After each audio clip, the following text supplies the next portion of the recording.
Dear students, today we learn the next part of the sound section, that is formation of stationary waves.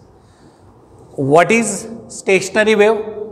How the stationary wave is formed and application of the stationary wave that we learn today. And therefore, this is the second section, second part of sound section.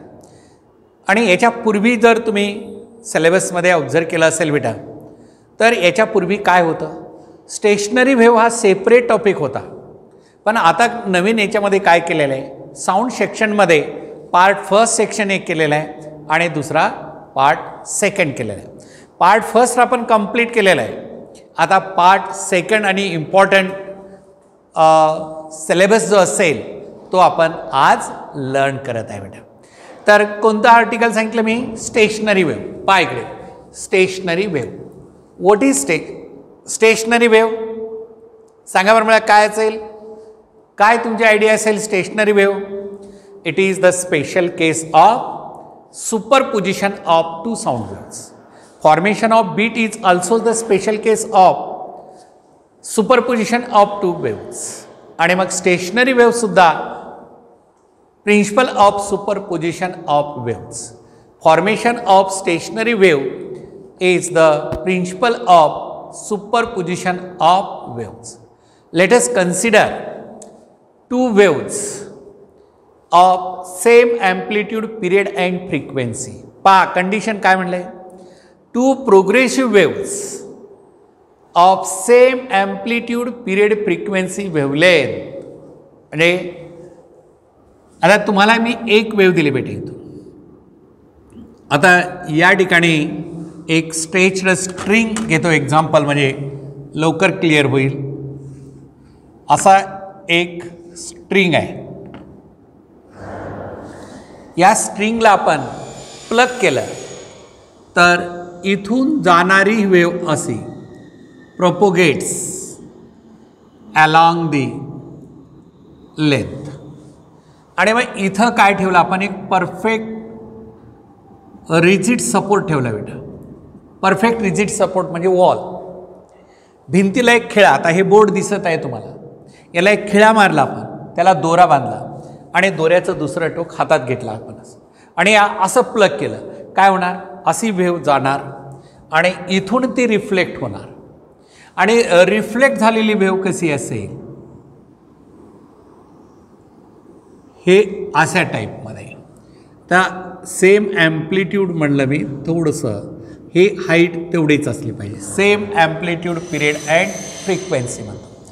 तर बेटे इथून निघालेली जी wave आहे ही जाणारी wave अशी, आणि reflect होऊन आलेली ही वेव्ह, रिफ्लेक्ट होऊन ही आलेली वेव्ह, ह्या दोन वेव्हचं सुपर इम्पोज झालं तर याच्यापासून तयार होणारी कोणती, ही स्टेशनरी वेव्ह आहे. आता स्टेशनरी वेव्हमध्ये कुठं तयार झालेली आहे, हा एक रिजिड सपोर्ट घेतो मी आणि तो एक रिजिड सपोर्ट. तर how the stationary wave is formed in a medium. Two identical progressive waves. Identical means same amplitude, period, frequency and wavelength. Amplitude, period, frequency and wavelength. One wave is propagating along the string and the same wave gets reflected from the reflector. आपण याच्या अगोदरच्या sound section फर्स्टमध्ये learn केलेलं आहे reflection of sound waves from denser medium, बरोबर आहे. तर ही waves incident आणि reflected wave या दोन वेव्हमध्ये फेज डिफरन्स किती, पायचा असेल, 2 पायचा असेल, 3 पायचा, 4 पायचा, कोणताही असेल फेज डिफरन्स. आपण त्यामध्ये फेज डिफरन्स 0 असेल किंवा पाय असेल असं घेतलं होतं. तर इथं इन्सिडंट आणि रिफ्लेक्टेड वेव्हमध्ये कितीचा फेज डिफरन्स आहे, पायचा आहे. When two identical progressive waves, identical in the sense same amplitude, period, frequency and wavelength, same amplitude, period, frequency, wavelength, travelling along the same straight line, traveling along the same straight line but exactly in opposite direction. ही जाणारी wave अशी आणि परत येणारी wave या दोन्हीमधला जो opposite डायरेक्शनमध्ये wave propagate होत आहे and their superimpose gives the formation of stationary wave. What is the definition of stationary wave? सांगा बेटा काय डेफिनेशन असेल? What is the definition of stationary wave? Definition of stationary wave. Definition of stationary waves: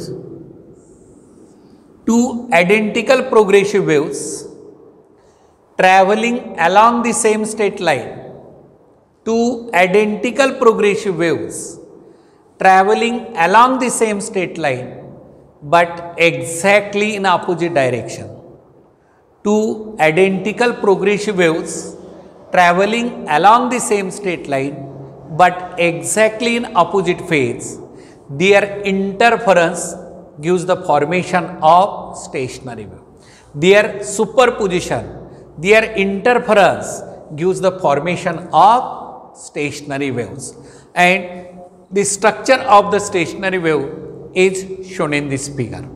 आता या ठिकाणी बेटा तुम्हाला इथं एक मीडियमचा पॉइंट याला मी नोड एन लेटरने डिनोट करतो आणि हा दुसरा जो आहे मॅक्झिमम व्हायब्रेशनचा त्याला अँटीनोड म्हणतो आपण. परत इथं असेल अँटीनोड, परत इथं असेल अँटीनोड, परत इथं असेल अँटीनोड आणि एंड पॉईंटला नोड आणि हा नोड आणि हा नोड. म्हणजे हे जे स्टेबल पॉईंट असतात, डू नॉट व्हायब्रेटिंगचे जे पॉईंट आहेत, या पॉईंटला काय होतं? नोड फॉर्मेशन होतं. आता नोड्स आणि अँटीनोड्समध्ये काय होतं? When a stationery wave is form in a medium. आता मीडियम म्हणजे कोणता आहे? दोरा हा मीडियम आहे. Incident progressive wave and reflected progressive wave. Incident progressive wave and reflected progressive wave of identical characters, identical things, amplitude, period, frequency and wavelength. Amplitude, period, frequency आणि wavelength सारखे आहेत आयडेंटिकल शब्दाचा. Two identical progressive waves traveling along the same straight line, traveling along the same straight line but exactly in opposite direction, but exactly in opposite direction. Their superposition, their overlapping gives the formation of stationary wave. This type of the stationary wave is formed in a medium. Then what we observed, some point of medium the particle do not vibrate. अशा टाईपचे loop तयार होतात बेटा. लॅबोरेटरीमध्ये तुम्हाला आपण पुढे learn करायचं आहे. मेल्डीज एक्सपेरिमेंट नावाचा एक एक्सपेरिमेंट आहे आणि त्या एक्सपेरिमेंटमध्ये आपल्याला हे दिसतं सर्व असं फॉर्मेशन ऑफ स्टेशनरी वेव्ह. आणि मग नोड पॉईंट मीडियमचा दिसतो जो की अजिबात व्हायब्रेट होतो. The points of medium which do not vibrate at all. आता हा एक मीडियमचा पॉईंट आहे, हा दुसरा मीडियमचा पॉईंट आहे, हा तिसरा मीडियमचा पॉईंट आणि हा चौथा. असे काही मीडियमचे पॉईंट्स तुमच्या लक्षात येतील. Some of the points of medium which do not vibrate at all. म्हणजे मीडियमचे पॉईंट्स आहेत जे अजिबात व्हायब्रेट होत नाहीत. अशा पॉईंट्सला आपण काय म्हणतो? The points of medium which do not vibrate at all and these points are called as node points. And the points which vibrate with the maximum amplitude. आता हा पॉईंट घ्या, मॅक्झिमम ॲम्प्लिट्यूडनं व्हायब्रेट होतो. हा मॅक्झिमम ॲम्प्लिट्यूड हा अशा पद्धतीचे जे point असतील जे मॅक्झिमम ॲम्प्लिट्यूडनं व्हायब्रेट होतात, तशा पॉईंट्सला आपण काय म्हणतो? Such type of the points are called as antinodes. What are the nodes and antinodes? Nodes are the points of medium which do not vibrate at all. Which do not vibrate at all. Antinodes are the points of medium which vibrate with the maximum amplitude. Which vibrate with the maximum amplitude. Now next, after the definition of stationary wave. आता बेटा stationery वेव्हची definition आपण learn केली, nodes आणि anti nodes form झालेले आहेत, असं clear form झालेलं आहे. तर mathematical treatment for formation of stationary wave. आता हा एक इम्पॉर्टंट आर्टिकल तुमच्या पुढे असेल, मॅथमॅटिकल स्टेटमेंट और analytical treatment for formation of stationary wave. तर बेटा आता पुढे जे असेल आर्टिकल, तर नेक्स्ट आर्टिकल तुमच्या पुढे analytical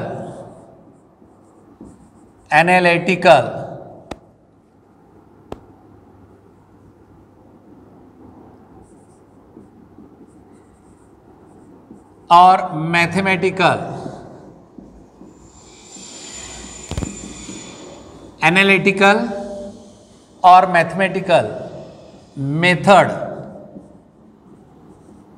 of formation of stationary waves.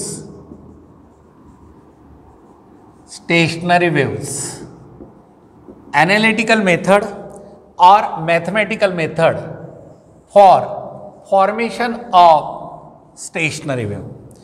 Analytical method or mathematical method for formation of stationary wave. तर बेटा आता मॅथमॅटिकली प्रूव्ह करायचं आहे कशा टाईपची स्टेशनरी वेव तयार होते. तर late us consider a simple harmonic progressive wave is traveling along the positive direction of x-axis is given by y1 is equal to a sin of काय येईल बेटा इथं 2 pi small t upon capital T minus x upon lambda. He wave travelling along the positive direction of x-axis. या वेवचा amplitude a आहे, time period wavelength lambda, आणि दुसरी reflect होऊन आलेली वेव त्याला आपण काय म्हणतो y2 is equal to A sine of 2 pi small t upon capital T plus x upon lambda. हे लक्षात आलं का रे? हे along the positive direction of X axis म्हणजे अशी निघाली ही वेव. या वेवचं इक्वेशन हे झालं बेटा. आता रिफ्लेक्ट होऊन आलेली जी दुसरी वेव आहे ही रिफ्लेक्ट होऊन आलेली वेव अशी ओव्हरलॅप झाली. ही इन्सिडेंट वेव पहिली आणि ही रिफ्लेक्टेड वेव दुसरी. या दोन्हीमध्ये काय डिफरन्स आहे? साईनचा. इथं मायनस साईन, इथं प्लस साईन. म्हणजेच along the positive direction X axis असेल तर minus, along the negative direction of X axis असेल तर प्लस साईन येतं. आता या दोन वेव्हचं सुपर इम्पोज झाल्यानंतर स्टेशनरी वेव्ह होते by the principle of superposition of sound wave. काय बेटा सांगा? y is equal to y1 plus y2. Basic principle according to the principle of superposition of waves, y is equal to y1 plus y2. a sine of 2 pi small t upon capital T minus x upon lambda plus a sine of 2 pi small t upon capital T plus x upon lambda. जिथं y1 आहे y1 ची किंमत ठेवली ही, plus plus y2 ची किंमत पूर्ण ठेवली. आता एक सिंपल मॅथमॅटिकल ट्रीटमेंट आहे how the stationary wave is for. तर बेटा हे आपण इथं घेतलं. आता हे sine C plus sine D by using formula sine C plus sine D is equal to 2 sine C plus D by 2 into cos C minus D by 2. हा एक मॅथमॅटिकल फॉर्म्युला आहे मॅथमॅटिक्समधला आणि मी 11thला तुम्हाला ऑलरेडी हे शिकवलेलं आहे. Sine C plus sine D is equal to 2 sine C plus D by 2 into cos C minus D by 2. Sine C plus sine D is equal to 2 sine C plus D by 2 into cos C minus D by 2. या ठिकाणी जे असेल बेटा असं या फॉर्म्युल्याच्या सहाय्याने आपल्याला पुढचं पाहायचं.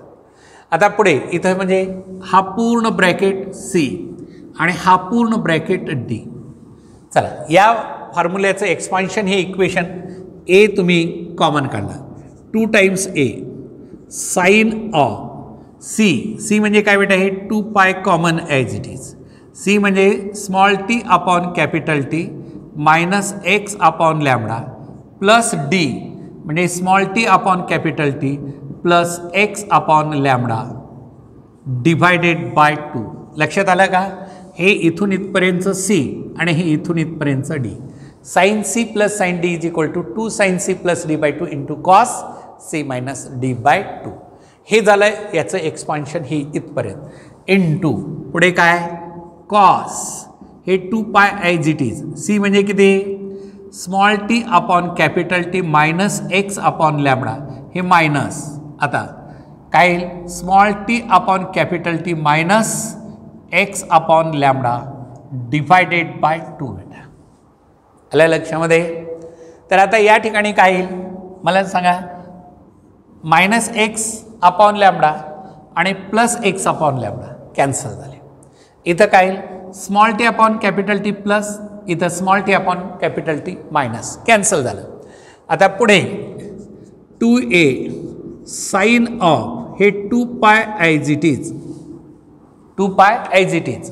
आता सांगा small t upon capital T small t upon capital T किती आलं 2 times small t upon 2 times capital.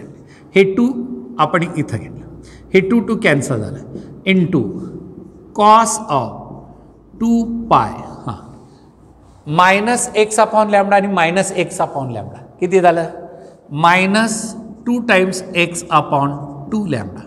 इथे बेटा 2 कॅन्सल झालं आणि मग आपल्याला पुढे काय येतं 2a cos of 2 pi X upon lambda.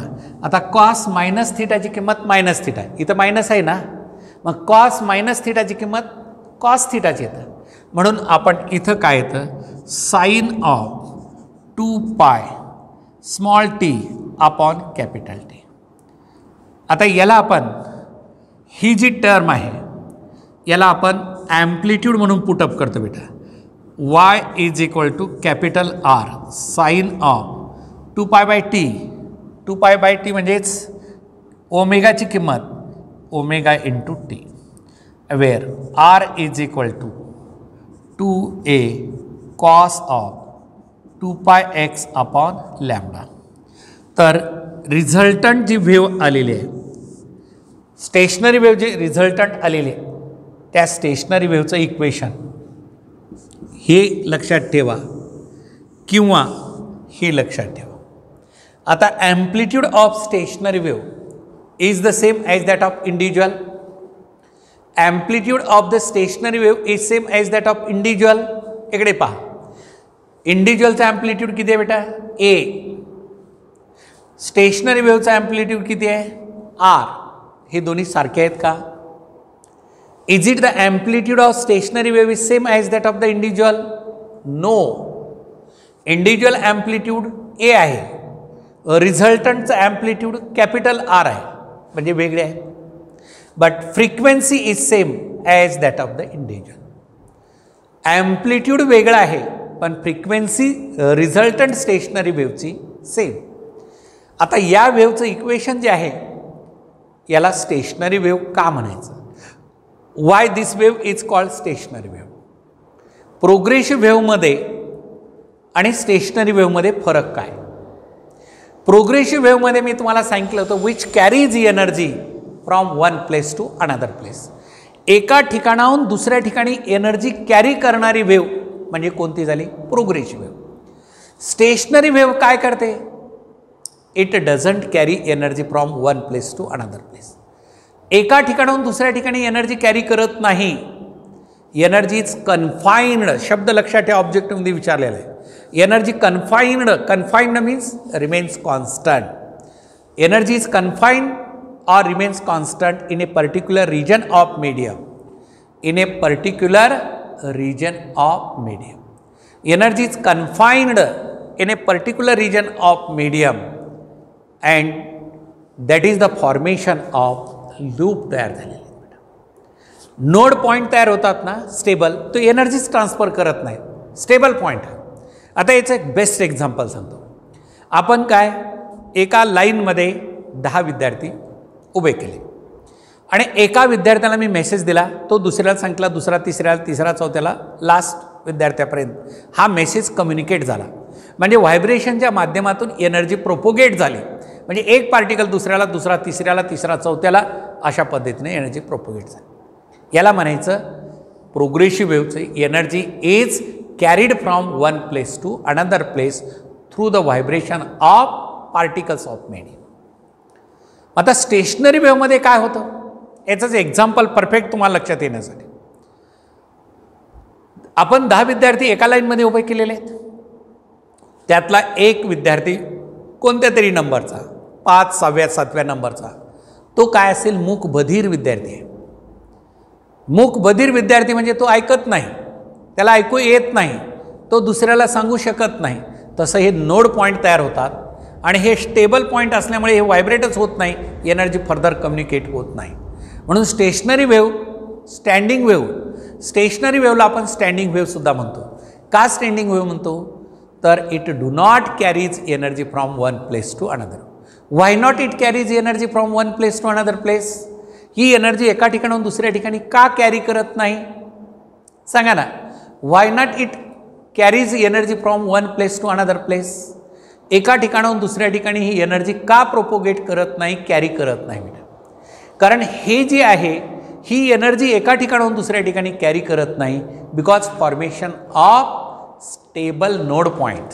Stable node point तयार होतात आणि ते व्हायब्रेट न झाल्यामुळे एनर्जी पुढे प्रोपोगेट होत नाही. कसे पॉईंट होतात ते आपण पाहूयात. तर या ठिकाणी this wave is called stationary wave or standing wave. Stationary wave, standing wave, because the propagating term x upon lambda is absent. जी प्रोग्रेशिव्हमध्ये एक्स अपॉन लॅम्बडा ही टर्म आहे, ही टर्म आहे का इथं? Omega t plus minus x upon lambda आहे का? नाही. म्हणजे एनर्जी कॅरी करणारी टर्म जी आहे ती स्टेशनरी वेव्हमध्ये absent आहे. म्हणून याला आपण काय म्हणतो, standing wave or stationery wave. Since the propagating term x upon lambda is absent, since the term energy carrying or energy propagating term x upon lambda which is in progressive wave is absent in a stationary wave. Stationary wave मध्ये ही energy propagate करणारी जी term आहे ती absent आहे.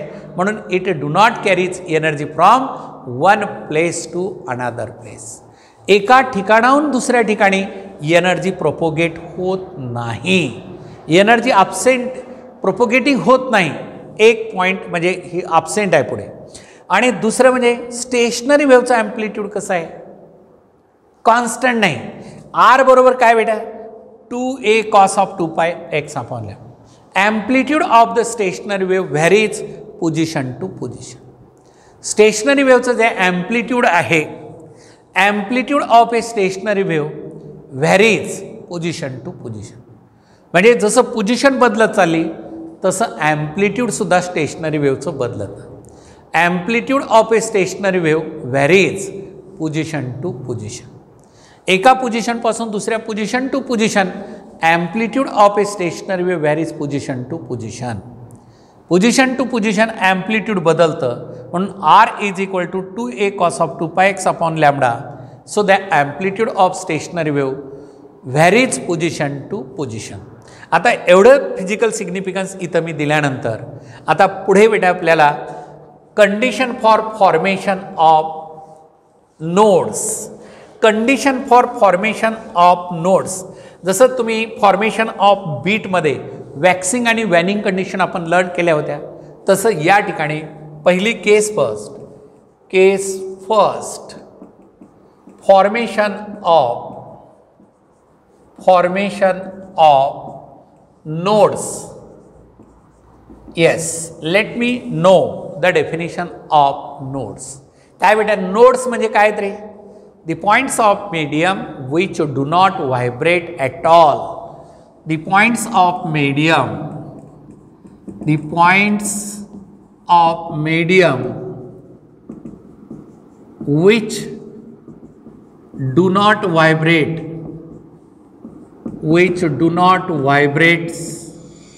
at all. The points of medium which do not vibrate at all means what? R amplitude जे असेल that is equal to 0. Particle व्हायब्रेटच होत नसेल तर त्यांचं ॲम्प्लिट्यूड किती असते बेटा? सांगा बरं मला. पॉइंट डू नॉट व्हायब्रेट तर amplitude capital R is equal to 0. आरची किंमत काय? 2a cos of 2 pi x upon lambda is equal to 0. आरची किंमत स्टेशनरी वेव्हच्या ॲम्प्लिट्यूडची किंमत ठेवली 2a cos of 2 pi x upon lambda is equal to 0. आता 2a दोघांचा product 2x is equal to 0. 2 0 असतं का? नाही. म्हणजे x must be equal to 0. बरोबर आहे ना? इथं 2x इज इक्वल टू 0 असेल, 2 0 नाही म्हणून x 0 असतं. तसं 2a is not equal to 0. इथं 2a is not equal to 0. Therefore cos of 2 pi x upon lambda is equal to 0. cos of 2 pi x upon lambda is equal to 0. चला बेटा, cos थीटाची किंमत 0 असेल तर theta किती असला पाहिजे? Theta म्हणजे कोणता? हा अँगल म्हणजे 2 pi x upon lambda is equal to, सांगा काय असेल? 2 pi x upon lambda is equal to theta. cos theta is equal to 0. Theta म्हणजे 90. cos 90ची किंमत 0. 90 म्हणजे पाय बाय 2, 3 पाय by 2, 5 pi by 2 like this. That is theta must be म्हणजे equal to पाय बाय 2, 3 पाय by 2, 5 pi by 2 and so on. That is odd multiple 2p plus 1 pi by 2. आता बेटा p ची किंमत, p इंटिजर आहे, या p ची किंमत किती? 0 1 2 3 अँड सो ऑन. आता p च्या ठिकाणी मी 0 ठेवलं बेटा, काय आलं? पाय बाय 2 आला का नाही? p च्या ठिकाणी मी 1 ठेवलं, काय आलं? 2 plus 2 into 1 2 plus 1 3 by 2. Odd multiple येतो म्हणजेच किती आलं? 2 पाय x अपॉन लॅम्बडा. हे कॅन्सल झालं बेटा. आणि मग काय येईल? x इज इक्वल टू, चला काय येतं? 2p plus 1 lambda divide by 4. What is this? x is equal to 2p plus 1 lambda by 4. x is equal to 2p plus 1 lambda by 4. आता या ठिकाणी p बरोबर काय सांगा मला? What is p? Tell me. p integer आहे. p म्हणजे आता आपण पोझिशन आहे. व्हॉट इज x आणि व्हॉट इज p हे दोन्हीचं लक्षात आलं पाहिजे. What is x? x म्हणजे पोझिशन आहे, ज्या ठिकाणी पहिला अँटी नोड तयार होतो. Where important x is position at which only nodes are formed. पहा बेटा, आता पहिला नोड कुठं येईल असं म्हणलं तुम्हाला तर p इज इक्वल टू 0 ठेवा. x1 इज इक्वल टू काय येतं? लॅम्बडा बाय 4 ला. जिथून वेव्ह स्टार्ट होते त्यापासून लॅम्बडा बाय 4 ला पहिला नोड तयार होतो. First node, the first node. चला बेटा, आता सेकंड नोड कुठं होईल? येस, सांगा मला. Where should the second node? The second node is the second node is at p is equal to 1. तर x2 इज इक्वल टू, हां p च्या ठिकाणी 1 ठेवलं तर 3 बाय 4 लॅम्बडा. या डिस्टन्सला आपला काय तयार झाला? म्हणजे दुसरा नोड तयार झाला बेटा. सुरुवातीपासून दुसरा नोड कोणत्या पोझिशनला तयार झाला? That position is x is equal to काय असेल? x2 इज इक्वल टू आता तिसरा node, the third node is at P is equal to 2. पहा बरं आता x3 इज इक्वल टू ठेवायचं 2 इंटू 2 4 प्लस 1 5/4 लॅम्बडा 5/4 लॅम्बडा. आणि अशा पद्धतीनं XP is equal to 2P plus 1 λ/4. आता या दोन सक्सेसिव्ह पोझिशनमधला अंतर जे असतं ते काय, तुम्हाला नेहमी प्रॉब्लेममध्ये विचारतात, calculate the distance between 2 successive nodes or 2 successive antinodes. आता 2 सक्सेसिव्ह नोड्समधलं डिस्टन्स काढूया आपण, काय येतं ते पाहूया. The distance between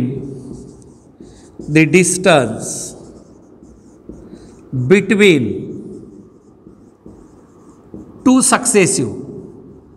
successive nodes, the distance between 2 successive nodes x2 minus x1 is equal to x3 minus x2 is equal to x4 minus x3 is equal to and so on.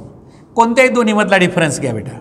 पहिला x2 म्हणजे किती 3/4 lambda minus λ/4 is equal to 4 common काढला आपण 3 lambda minus lambda is equal to 2 λ/4 is equal to λ/2. चला काय आलं आता याच्यापुढे न्यूमरिकलला लक्षात ठेवा. The distance between 2 successive nodes is equal to half of the wavelength. याला मी इक्वेशन नंबर 1 घेतो, पुढे आपल्याला उपयोगी येणार आहे. The distance between 2 successive nodes, the distance between 2 successive nodes is equal to half of the wavelength. The distance between 2 successive nodes is equal to half of the wavelength. आता त्यानंतर बेटा आता पहिली केस आपण झाले, केस 2 इथंच मी फॉर्मेशन ऑफ नोड शब्द काढायचा आहे आणि अँटीनोड्स टाकायचा आहे बेटा. नोड शब्द काढायचा आणि अँटीनोड्स टाकायचा आहे. Formation of antinodes. Yes. What is the definition of antinodes? सांगा रे. What is the definition of antinodes? आत्ता सांगितली होती. Antinodes are the points of medium which vibrate with maximum amplitude. Antinodes are the points of medium. Antinodes are the points of medium which vibrate with maximum amplitude. मग काय बेटा maximum amplitude आपल्याला किती आहे इक्वेशनमध्ये पाहिलात कोणत्या, इथे लिहितो R is equal to 2a cos of 2πx upon lambda. ॲम्प्लिट्यूडचं इक्वेशन यामध्ये मॅक्झिमम ॲम्प्लिट्यूड म्हणजे किती असतं 2a प्लस मायनस 2a असतं. ॲम्प्लिट्यूड मॅक्झिमम म्हणजे अप्पर साईडला प्लस 2a आणि लोअर साईडला मायनस 2a. म्हणून ही किंमत amplitude is equal to plus minus 2a. Amplitude is equal to maximum कोणत्याला, condition for antinodes. Antinodes are the points of medium which vibrate with the maximum amplitude. मग maximum amplitude म्हणजे किती 2a. Capital R is equal to plus minus 2a. Capital R is equal to plus minus 2a and that is equal to here 2a cos of 2πx upon lambda is equal to plus minus 2a. 2a cos of 2πx upon lambda is equal to plus minus 2a and this is equal to here cos of 2πx upon lambda is equal to plus minus 1. Cos थिटाची किंमत plus minus 1 असेल तर theta काय असला पाहिजे सांगा मला, काय असलं पाहिजे. What should be the value of theta. Cos of 2πx upon lambda is equal to plus minus 1. आता कॉस थिटाची किंमत 1 असेल तर what should be the value of theta. What should be the value of theta. तर theta म्हणजे काय, हा angle असतो तो किती असला पाहिजे 0 पाय, कॉस 0 ची किंमत 1, पायची किंमत -1, 2 पायची किंमत +1, 3 पायची किंमत -1, ऑड मल्टिपल असेल तर मायनस, इवन मल्टिपल असेल तर प्लस. तर बेटा theta 2 pi x upon lambda is equal to काय येईल, that is p into pi. मग p ची किंमत इंटीजर आहे, where p is and integer. p काय इंटीजर, याची किमती किती असतात, p is equal to 0, 1, 2, 3 and so on. Right. Then हे पाय आणि pi cancel, x is equal to p lambda by 2, x is equal to p lambda by 2. What is x, या ठिकाणी x काय असेल सांगा मला, what is x, x is the successive position of the particles. Successive position of the particles where only antinodes are observed, where x is successive position of the particles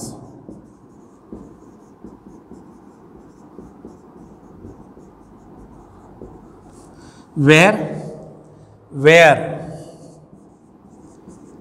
x is successive position of the particles where only antinodes are observed. X is the successive position of the particles where only antinodes are formed. Only antinodes are formed. आता बेटा पहिला x p ची किंमत 0 ठेवली आपण. पहिला जो antinode कुठे येतो, तर p ला 0 ठेवलं तर 0, p इज इक्वल टू 0 ला.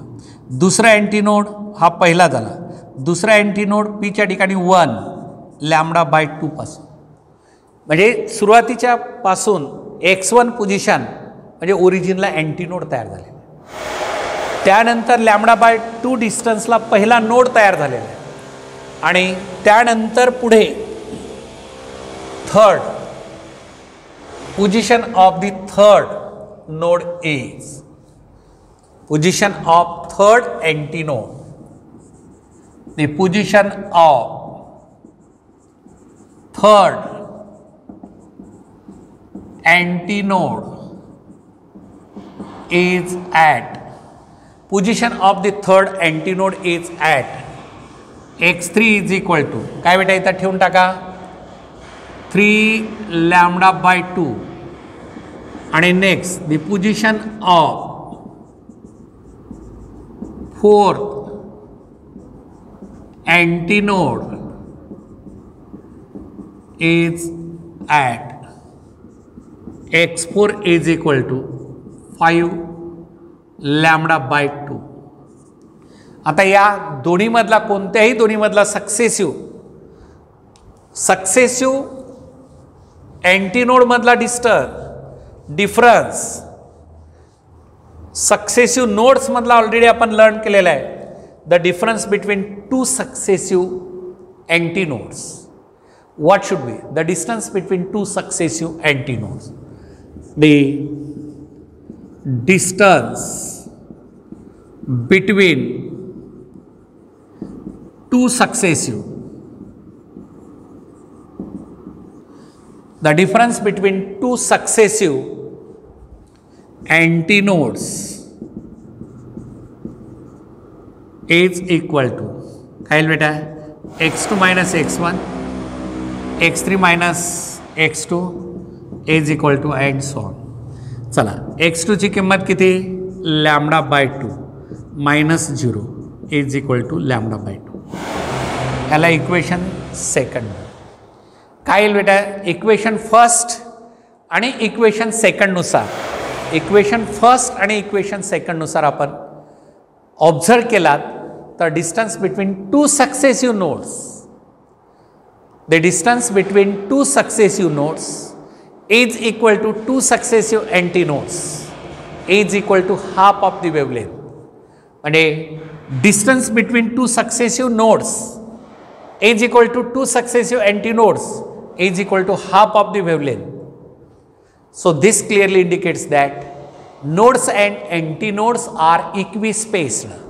अगोदर जे आपण वॅक्सिंग आणि वॅनिंग बीट फ्रिक्वेन्सीमध्ये वॅक्सिंग आणि वॅनिंग घेतलं होतं, त्या ठिकाणी वॅक्सिंग आणि वॅनिंग काय होते, they are observed equi intervals of time. तसं या ठिकाणी काय म्हणतो, in a stationary wave nodes and antinodes are equispaced. Nodes and antinodes are equispaced. Node आणि अँटीनोड मधलं डिस्टन्स सारखाच आहे. The distance between two successive nodes, the distance between two successive nodes is equal to two successive antinodes. The difference between two successive nodes is equal to two successive antinodes is equal to half of the wavelength. The distance between two successive nodes is equal to two successive antinodes is equal to half of the wavelength. आणि node आणि antinode मधलं distance किती आहे बेटा, the difference between, पुढे हे सर्व विचारलेलं आहे कॅरेक्टरिस्टिक्समध्ये आणखी, the difference between two successive nodes and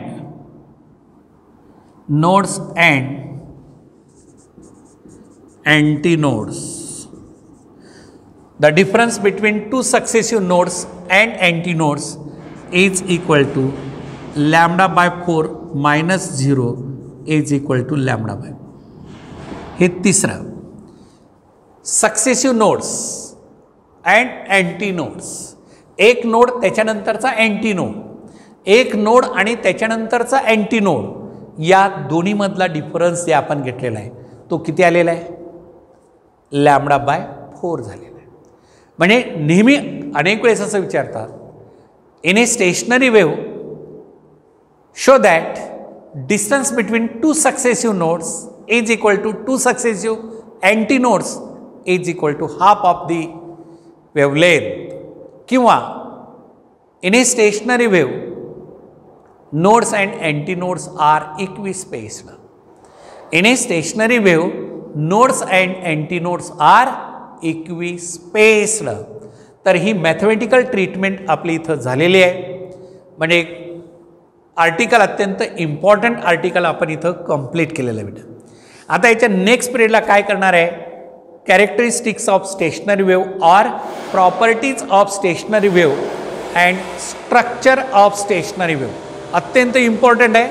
आजचं जे एवढं झालं आहे तेवढं व्यवस्थित लिहून काढा आणि याच्यावरून आपल्याला स्टेशनरी वेव्हचं स्ट्रक्चर म्हणजे फिगर कशा पद्धतीने स्टेशनरी वेव्हची या मॅथमॅटिकल इक्वेशननं काढता येते, तो जो पार्ट असेल तो आपण नेक्स्ट पिरियडला लर्न करू बेटा.